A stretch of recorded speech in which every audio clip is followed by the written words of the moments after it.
ទៅរួចហើយអរគុណនឹងការព្រួយបារម្ភរបស់អ្នកភាសាចិននិយាយថា去好了谢谢你的关心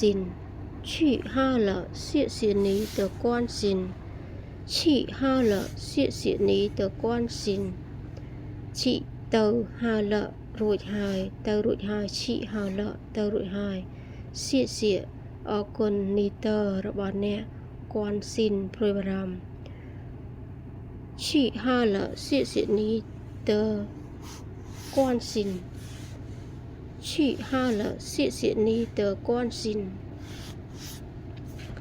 ตาថ្នាំនេះលេបយ៉ាងម៉េច这药怎么不用这药怎么不用这药怎么不用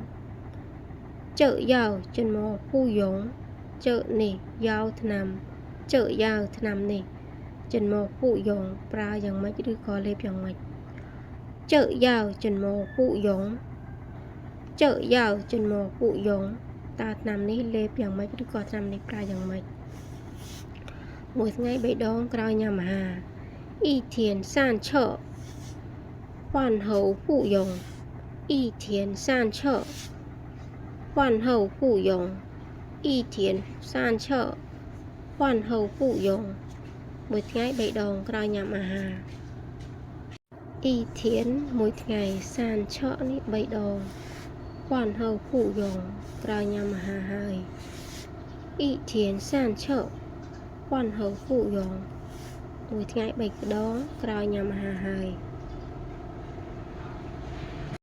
一天3次饭后不用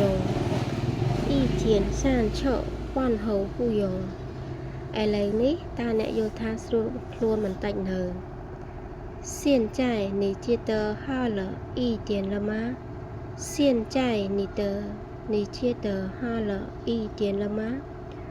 现在你觉得好了一点了吗现在你觉得好了一点了吗现在了นี่你觉得អ្នកគិតថា好了一点了吗ឥឡូវនេះតើអ្នកយល់ថាស្រួលខ្លួនបន្តិចនៅស្រួលហើយមិនមានអ្វីព្រួយបារម្ភទេអរគុណ好多了没有什么好担心了谢谢好多了没有什么好担心了谢谢好多了没有什么好担心了谢谢ស្រួលច្រើនហើយហើយតើលើនេះស្រួលច្រើនហើយមិនយើមិនមាន